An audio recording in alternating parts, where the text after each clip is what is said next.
Hello दोस्तों, आप लोगों को स्वागत है explore the space YouTube channel पे। और चलिए बिना देरी के करते हैं स्टार्ट। तो आज हम बात करेंगे राकेश शर्मा जी के बारे में। आपने उनके बारे में कभी ना कभी तो सुना ही होगा और कुछ ने तो उनके बारे में पढ़ा भी होगा। वो पहले इंडियन थे जो स्पेस में गए थे। तो चलिए जानते हैं उनके बारे में।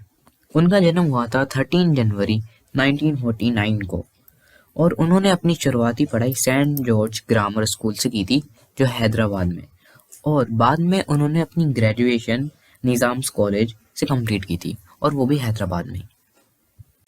बचपन से ही उनको स्पेस में काफ़ी इंटरेस्ट था। वो स्पेस के बारे में नई नई बातें जानना चाहते थे और जब यूरी गैगरिन स्पेस में गए थे तो उन्होंने उस मिशन के बारे में, उस लॉन्च के बारे में सारी इन्फॉर्मेशन जानने की कोशिश करी जो उनको मिलती गई। तब के टाइम पे इंफॉर्मेशन लेना ऐसे किसी भी मिशन का वो बहुत मुश्किल होता था, क्योंकि अब तो इंटरनेट इतना ज़्यादा एडवांस हो गया है, पहले के टाइम पे इतना नहीं था। अब हम इनके करियर के बारे में जान लेते हैं। 1970 में इन्होंने इंडियन एयरफोर्स ज्वाइन करी थी और फिर ये उसमें प्रोग्रेस करते गए और 1984 में वो स्क्वाड्रन लीडर बन गए थे। और तभी इसरो और सोवियत यूनियन की बात चल रही थी कि स्पेस में उनको कोई इंडियन भेजना था, क्योंकि इसरो के पास तब तक ऐसी टेक्नोलॉजी नहीं थी। तो सोवियत यूनियन ने इंटर कॉस्मोस स्पेस प्रोग्राम के तहत इसरो से एक एस्ट्रोनॉट मांगे। तब इसरो ने इंडियन एयरफोर्स से ऐसे पायलट देने को कहा जो स्पेस में जा सकें। तब राकेश शर्मा का नाम आया था। अब जब उनका नाम आ चुका था तो उनको ट्रेनिंग के लिए जाना था।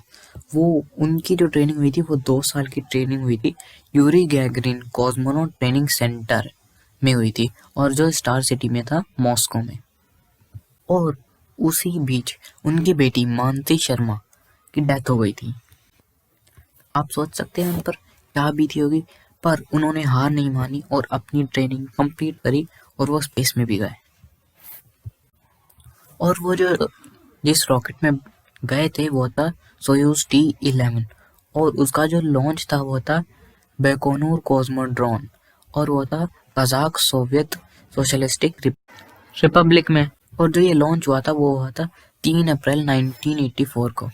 और क्या आपको पता है, उन्होंने स्पेस में 7 दिन 21 घंटे और 40 मिनट बिताए थे और उन्होंने वहाँ पर साइंटिफिक और टेक्निकल स्टडीज भी हुई थी और जिसमें 43 एक्सपेरिमेंटल सेशन भी थे।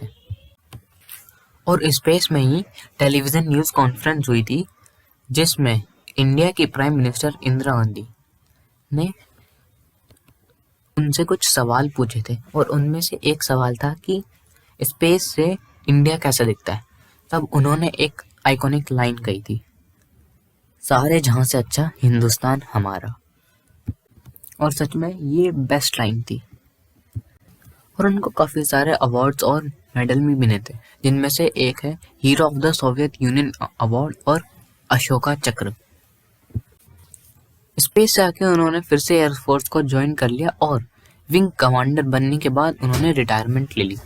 उसके बाद उन्होंने हिंदुस्तान एरोनॉटिक लिमिटेड में ज्वाइन कर लिया 1987 में और उसमें वो चीफ टेस्ट पायलट बने थे और फिर वो तब तक बने रहे, 1982 तक बने रहे। फिर बाद में 2001 में उन्होंने फ्लाइंग से रिटायरमेंट ले ली। अब हम उनकी पर्सनल लाइफ के बारे में थोड़ा सा जान लेते हैं।